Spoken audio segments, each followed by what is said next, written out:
My name is Leesa Flynn. I am a wheelchair slash walking frame user due to physical disability. And as Cara mentioned, I'm also a primary school teacher as well as a disability advocate as well. So as I said, it's great to be back. I absolutely love this event every year. So thank you so much again for having me as your keynote speaker. When I give talks like this, I always kind of give the disclaimer that it's very much based on my own personal experience, and obviously no two people's experiences are the same. But it's just kind of the viewpoint of how I always give my talks. So I hope that the information I give you and the experiences that I will share with you will kind of ring home with some of you. So growing up, kind of starting back at the beginning, I always describe growing up for me as being part of two worlds. One of those worlds is, of course, the disabled world, because as I said, I am a wheelchair user. But the second world is kind of like the non-disabled world. And what I mean by that is that I am the only physically disabled person in my family. I went to mainstream primary and secondary school. So obviously in that capacity, on the offset of that, I was surrounded by non-disabled friends and peers. So I feel like from the get-go, I always had this like deeply ingrained thing within me that I had to fit into a world that wasn't necessarily built for me. And obviously then going into, my teenage years, adolescent years, my early 20s, this inevitably led to like a lot of internalized ableism for me. So what I mean by that is that my disability was never something growing up that I felt like I could discuss, that I wanted to disclaim, that I wanted to even have associated with me. I always tried to have other parts of me kind of take the lead, and I never really felt comfortable talking about my disability. And certainly presenting at an event like this today would have been completely off my radar when I was younger. And I suppose that kind of changed for me at a time I wasn't really expecting it. So if we go back to 2020, in the middle of lockdown, as we know, we were all at home, we were all using our phones to communicate, and social media was a big part of that. And I don't know about any of you, but I was watching all these people, say, talking to their Instagram stories, talking on TikTok, and all this kind of stuff, and all of these amazing personalities, and they all had this unique flair that they brought to it. And while I did have a page at the time on Instagram that I used to talk on my stories, I never addressed my disability on it at that time. And I thought to myself, God, I'd love to be as confident as these other people with their own unique flair that they bring to their social medias. And, if I did that, what would be my own unique flair? And I hummed and hawed about it for a long time, but obviously the obvious was talking about disability and my unique experience as a disabled person would have been my own unique flair. So I decided to just take the plunge and go for it and start discussing my disability and start advocating for disability. Now this was not a light switch moment for me. This was not just me deciding one day, oh, I'm grand with my disability now, because as we all know, that's totally unrealistic. But when I tell you that doing that scary thing was the best thing I ever did, it's the biggest understatement ever. From the minute that I started talking about my disability, advocating for disability, talking about my experiences, I met the most amazing community of like-minded people in the disability community, which, as I said, was a community that I had rejected for so long and didn't want to have any part of. I've made the most incredible friends and connections and had the most amazing opportunities from the disabled community just from taking that one small step in advocating for myself and for others and talking about my shared experiences in the disabled community. For example, I wouldn't be here today speaking as a disability advocate at this event if it wasn't for the fact that I'd taken that small step. So that in itself speaks volumes for the opportunities that it has given me. Um, so as I said, like I've worked with the head over the last few years. I was part of the Students with Disability Advisory Group in 2022, which again was amazing to, to discuss issues that were on the ground in universities as disabled people in Ireland and, as I said, meeting that community of like-minded people. In 2023, I was honoured to be chair of the group.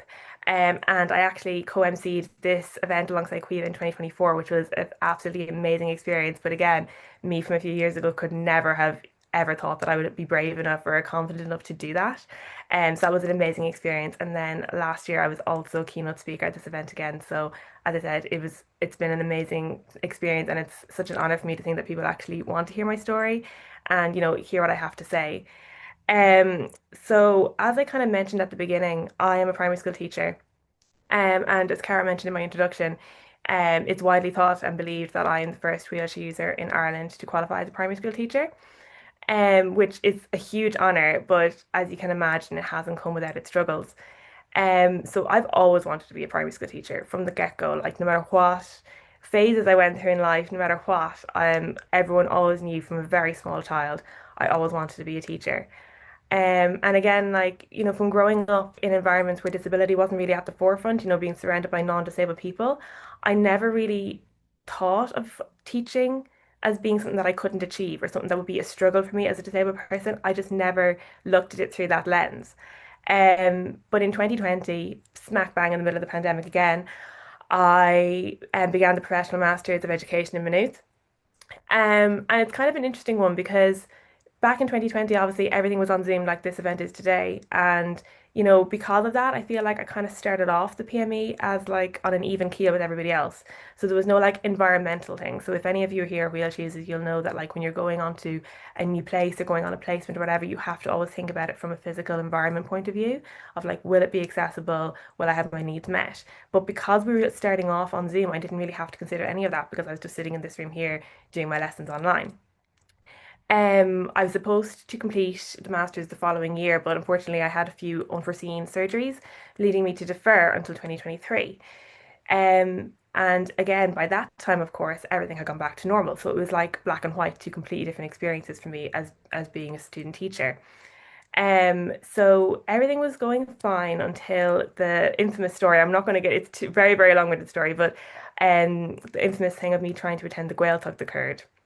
So for those of you who don't know, when you're doing student teaching, it's a mandatory component for 2 weeks in first year, typically over Easter, and 2 weeks in second year, you have to attend the Gaeltacht. Again, when I've been in first year, it was all online, but for second year, it was back in person. And this was really the point for me that it became obvious that this was a course that had never been looked at through a wheelchair user lens before. Because no one kind of seemed to know what way to direct me and how I was going to attend as a wheelchair user. Even my department head at the time told me, we're being very much led by you because you're the first wheelchair user to do this. Which, of course, at the time I was like, that's really cool. Like, what a flex to be the first wheelchair user to do it.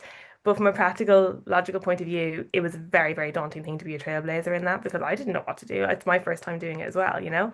So there was a lot of factors coming into it in terms of like, the physical terrain of the environment. Obviously we know Gaeltachts are in beautiful parts of the country, but they're very rural parts. So how was I going to attend from a wheelchair user point of view? They all the students were getting a minibus every day to the college from the host family's house. Was that going to be an accessible vehicle? Was I going to have a PA there if the need arose that I needed help? Nobody kind of seemed to answer me for that, whether it was the teaching council, the Department of Education, moods themselves. No one really seemed to know. And in fairness to them, it was their first time looking at it through this lens as well. So there was a lot of stress and a lot of pressure leading up to it, and eventually it was decided that I would be allowed the accommodation to do the Gaeltacht on Zoom again. And while my family and I were very, very relieved about that at the time, because in that immediacy it needed to be addressed, kind of since then I've had time to reflect on it, and it kind of was another example of the wheelchair user in a situation having a consolation prize as an experience because I didn't get to go and make new friends, I didn't get to go and enjoy the culture and the environment physically. I was in this room at home doing it on Zoom.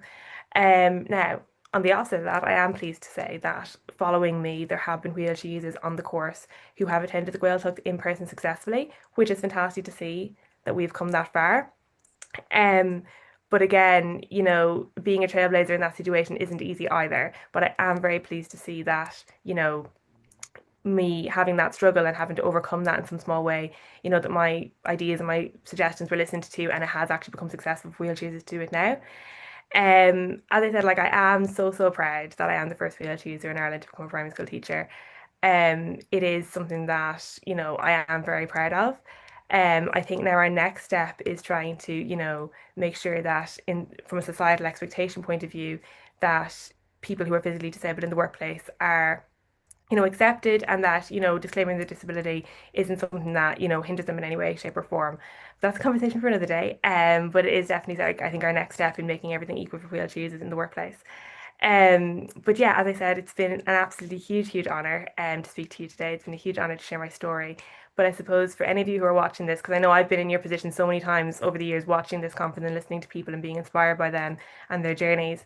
If there is a career while you're in university now that you're looking at beyond university that you want to become a part of, that you've always had your heart set on, but you're not sure if it's a place for you or a place where you're going to fit in, please do not let any outside factors or certainly a disability or anybody else's opinions get in the way of you pursuing the career that you want. You know your own capabilities, you know your own desires better than anybody else on this planet.